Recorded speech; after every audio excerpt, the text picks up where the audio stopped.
Want to have a debt-free Christmas? Start saving today. I'm going to teach you how you can easily start saving for Christmas without having to stress. Hey, I'm Melanie from sweetfrugallife.com. Welcome to my YouTube channel. I'm so glad to have you watching today. So years ago, I used to totally wing Christmas. I just bought whatever I wanted. I went in without a plan, and our budget ended up suffering because of it. Now I start planning for Christmas a year in advance. I start thinking about that year's Christmas in January, February. I make a plan about how much we're gonna spend. I put together our Christmas budget. I include everything from the gifts we're gonna give to the Christmas activities that we're gonna go do together as a family.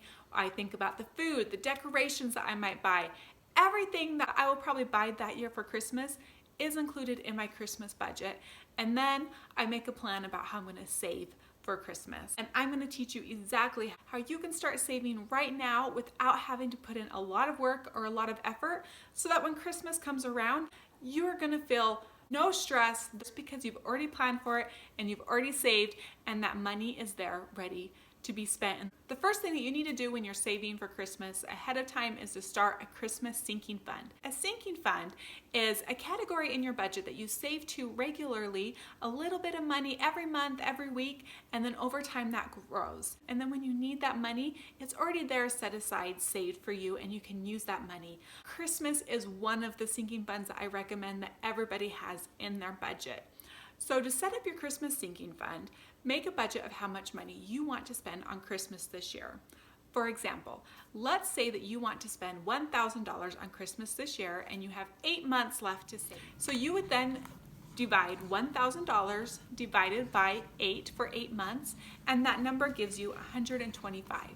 That means that you will need to save $125 each month into your Christmas sinking fund.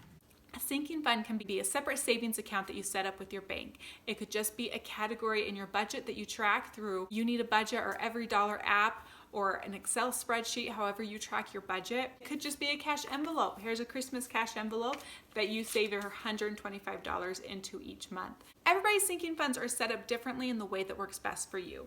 If you prefer cash envelopes, start a Christmas cash envelope sinking fund. If you prefer having separate savings accounts, set those up. I recommend that you use automatic transfers. So if you are saving into a separate savings account every month, set up $125 to automatically go in there every month. This will eliminate the temptation to spend that $125 in a different category because it's already saved for you. The next thing that I do to save for Christmas is I use a credit card. Now I know that credit cards are not for everybody. I don't recommend credit cards to everybody, as a matter of fact, and I don't use it for everything. We use a credit card for about 60% of the items that we buy, and then we use cash envelopes for the other 40%. I like using a credit card because I get cashback rewards. I personally use a Discover card, and I like the cashback that I get with the Discover.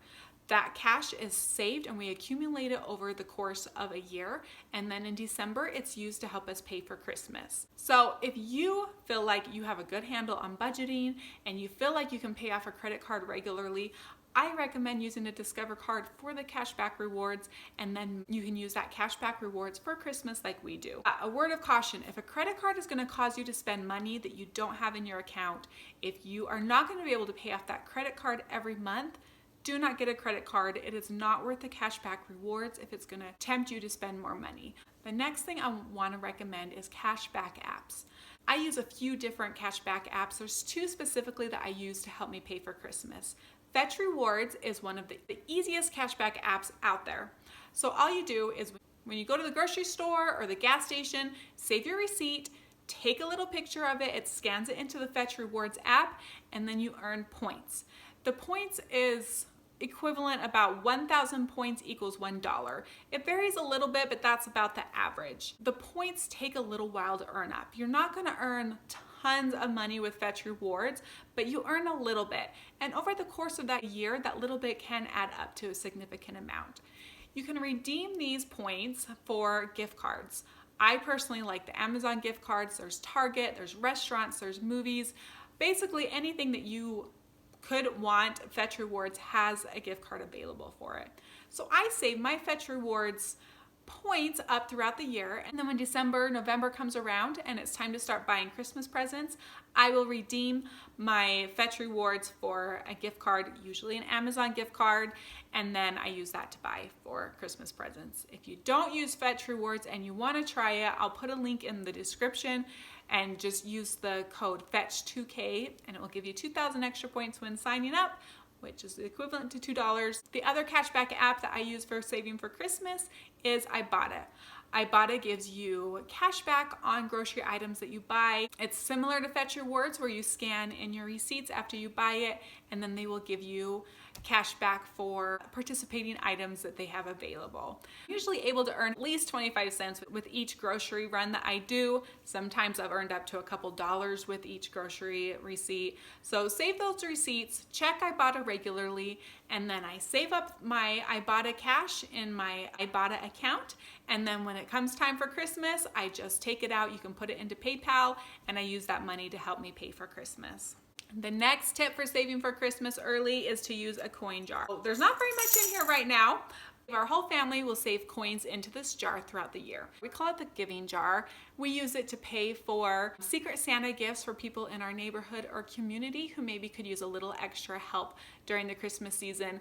It's an important thing for me to teach them to give back to others, and this is my way to do it. It's a fun way to get kids involved, and they'll start stuffing their dollars in there, their coins, and this is how we are able to easily save and give back to others without having to really stress our budget. By the time December comes around, it's usually pretty full, and we're able to buy a few presents for somebody that really needs them. So you don't have to use it for a giving jar. You can use it for whatever you want, but save all your extra coins in here, and then you can use whatever coins you have at the end of the year for your Christmas expenses. My next tip for saving for Christmas without much stress is to start a side hustle.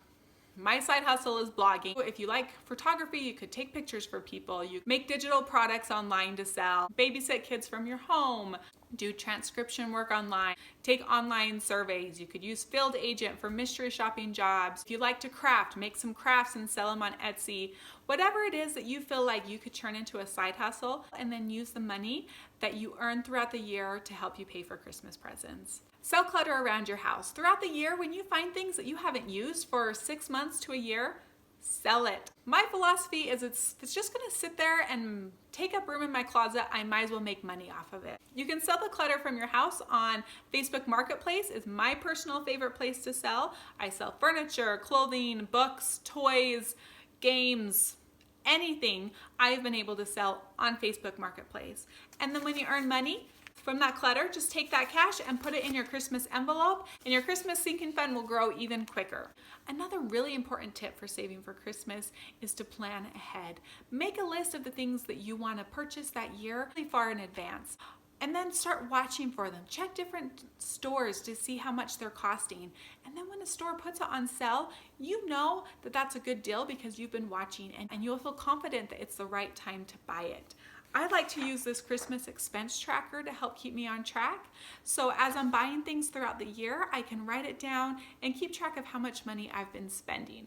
It really helps me to stick to the budget when it's written down, and I can find exactly what I've bought in one easy to find spot, rather than having to look through all of my statements and the budgets throughout the year. I can just pull out this paper and know exactly how much I've spent. I have these Christmas expense trackers available for free for you to use. I'll put a link to it in the comments below so that if you want it, you can use it for yourself. I'm always needing some new tips about how to save for Christmas, so if you have some suggestions that I didn't mention here, I'd love to hear about it in the comments. It'll help us all out about how we can save for Christmas ahead of time and have a debt-free Christmas.